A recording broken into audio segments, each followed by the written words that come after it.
Smile,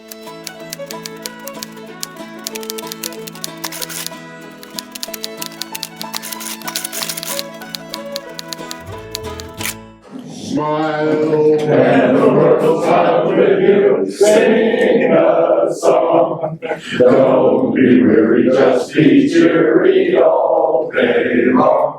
Whenever your trials, your troubles, and your cares seem to be more than you could really bear, oh, smile, and the world smiles with you. Sing a song.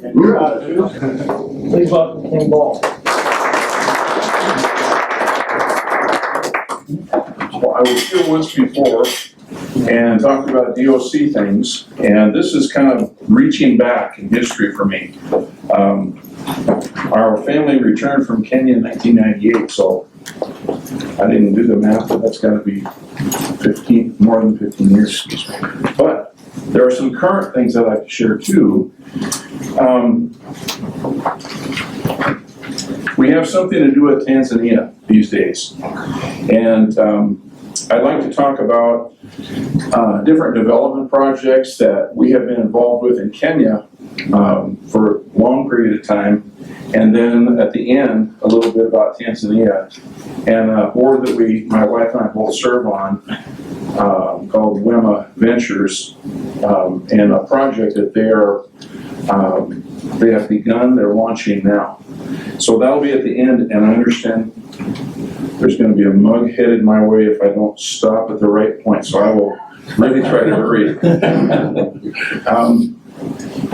I know you know that I'm a chaplain, but I'm going to say a word that you might think is funny for a chaplain to say. I'm going to talk about a dam project, and that has to do with something that stops water from flowing.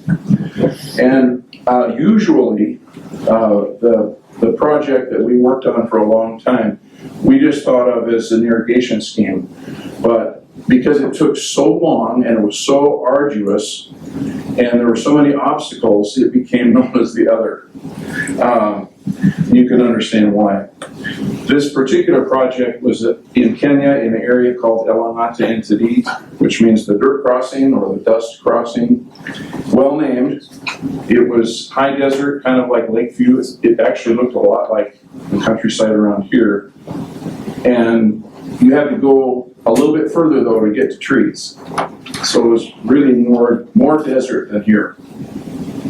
And we happen to live in an area right next to a river that it's probably shouldn't be called a river because you could step across it in the dry season almost. And the rainy season, you wanted to get way far away because it would carry you away. And our house is right on the kind of an oxbow, and that was not well placed, and it did flood a couple of times, and our house almost got washed away, and but it did not. But the Maasai people with whom we worked did not have access to agriculture. In fact, they didn't believe in agriculture. They are cattle people. And they thought that if you scratch the earth, that's what they call farming, that you're doing something bad because it's damaging pasture for cattle. And cattle are everything to them. However, multiple years of drought, which when they come all together in maybe 6 or 7 or up to 10 years in a row of drought produces famine. Now, a bad drought, you can lose animals, and in a severe drought, the young and the old people suffer, and in a very severe famine, everybody suffers, and there's much loss of life, and all kinds of other health issues come up for even people that are surviving well. And so we were involved along with World Vision and USAID in famine relief. And after that happened a number of times, we got tired of that. And we got kind of thinking, come on, Maasai people, we love you to death. And you've got wonderful characteristics, but one of those that can work against you is stubbornness. And they were stubborn about agriculture. And our intent was to help drought-proof Maasai land. And by that I mean finding some way to irrigate some portion of that land in order to grow crops and to store grain for the lean years. So this project of building the dam took a long time. As I said, it was frustrating. We ended up, the group ranch and the federal government of Kenya and the Department of Agriculture worked together to form an 88-acre plot right across the river from us that would be designated, well, it was a floodplain when it flooded, but it was designated as an agricultural center. And those 88 acres were divided into 40 2-acre plots and then 8 acres for infrastructure. And after 6 years of beating our heads against the wall and raising money and local Maasai women going to the river to collect sand in a small gunny sack on their backs and packing sand and making a huge pile of sand, and the men going up into the hills and making a rock quarry and quarrying stone and making dressed stone, making huge piles of the stone and purchasing Portland cement in bags and having it transported. And then another whole group of guys sitting around with a chisel and hammer making gravel out of this quarried stone that didn't come out right. So a huge pile of sand, huge pile of gravel, lots of Portland cement, and then those same women that carried the sand also carried water. Now they didn't have to carry it very far because we were close to the river, and we made lots of cement and built this dam, and we got about 3/4 of the way done, and we left Africa right then. And unfortunately, a huge flood came and washed it away. And we were just sick and very sad. And then after being in America for about 3 or 4 years, I went back with a friend into the desert in the north of Kenya, a place called Turkana, doing some other peacekeeping stuff with tribes that were warring. And on the way back, this friend of mine said, "Hey, why don't we head down to Maasai, your old stomping grounds, and see what we can see down there?" We had the plane booked for that day, and we had a little airstrip right by our house, so yeah, so we did that. And I went and we had a prayer over that washed out dam, and we put some salt in the river. And you can ask me about that later, it's a long story. Just, it was a symbolic thing and a prayer. And a couple of years after that, my whole family all went back to Kenya for a visit. And I didn't hear any more about the project or any about the prayers for the dam. But when we returned, the nurse at the clinic said, Menyelodo, come. I got to show you something. It was night. I said, okay, I'd really like to see it, but let's wait until morning. Oh, well, okay. So next morning, we head off, and he said, we need to stop and get elder so-and-so and elder so-and-so, old Maasai men wearing sheets and pillars of the community, and we get in the vehicle that we had borrowed and went up to the old site on the river. And to my great surprise and delight, there was a dam that was functional. And what really surprised me was that the Department of Agriculture and the federal government pitched in when they saw the effort that the local people had made. How hard, man, I can't imagine doing it myself. I watched it being done, but to make gravel out of rocks, one little chip at a time, in order to make all that concrete, they saw what they had done, and they said, okay, we're going to pitch in. They bought pipes, big 8 and 10-inch pipes, and put in the dam, and they brought that water from the dam to that floodplain.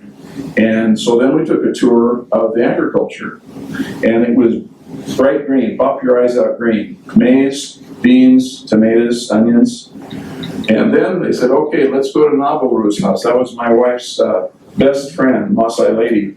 And they said, let's go to her house. And she led the way, and we went into her little darkened cow dung hut. and smoke-filled place, and sat down. We expected to have tea or chai, which is traditional, but instead she prepared a big meal. And Naboru was the only woman out of the 40 who signed up to buy a 2-acre plot. And they didn't pay much. It was 4,000 shillings at the time. I don't know, $50 or something. A lot of money to them, but not to us.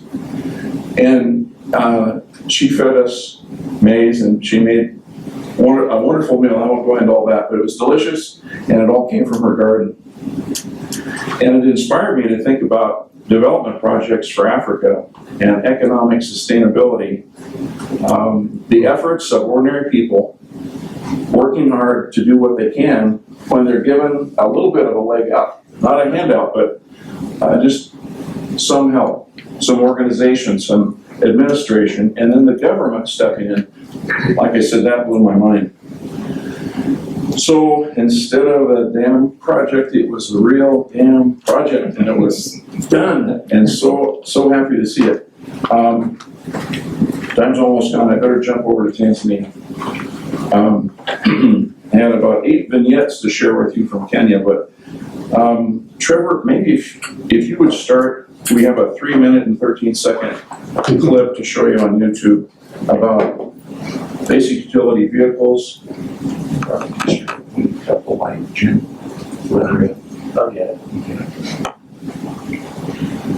Basic utility vehicles of Tanzania, and I'll talk about it in just a second.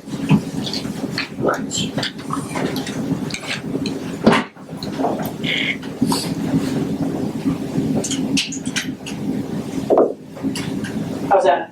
Perfect. Thank you. A little bit. Up a little bit? Technical difficulties. That's right. Okay, okay.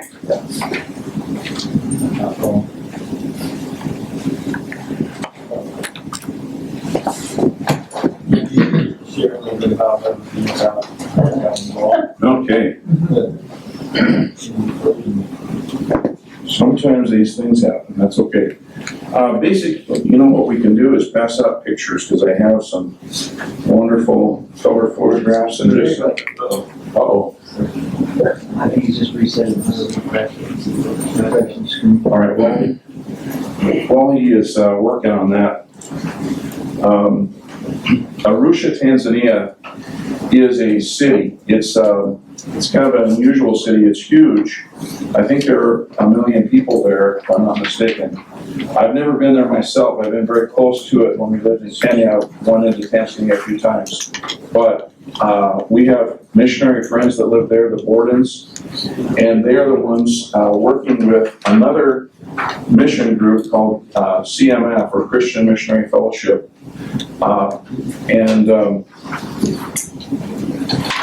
They are producing basic utility vehicles for transportation of all kinds of supplies for local rural peoples in Tanzania. And this is being done all over the world, and it's just getting started. There's not a whole lot of it yet, but these vehicles, and you'll see, are they going around you, the pictures? Yes, they are. Okay. You'll see what they look like. These weigh about 1,200 pounds. I think they're 12.5 feet long. They have experimented with different kinds of steering. There's handlebars like a motorcycle. There's a single bar to move back and forth. I've seen various different renditions of this machine. It costs about $4,000 to produce. Its payload is 1,200 pounds. I'm sure they overload them. It can carry people for transporting children to school. So it can be a school bus. It can be. It can take agricultural products from farm to market, and they're just limitless supplies. Even taxi service. So many people can use basic utility vehicles to produce a sustainable, or to establish a sustainable income for a family, and improve the life of the local community that normally would not have transportation at all unless it was livestock, donkeys. So I'm not gonna say a whole lot about the BUV, except that if you're interested in learning more, talk to me anytime. And the website, if you wanna jot it down, is buvtanzania.com. BUV, that's Basic Utility Vehicle, Tanzania.com.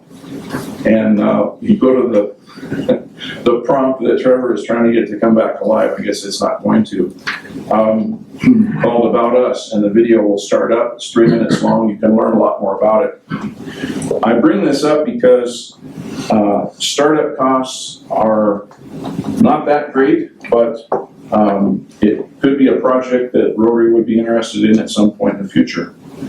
And our time is, I'm 1 minute past, so I didn't want to see that mug coming at me. Thank you very much.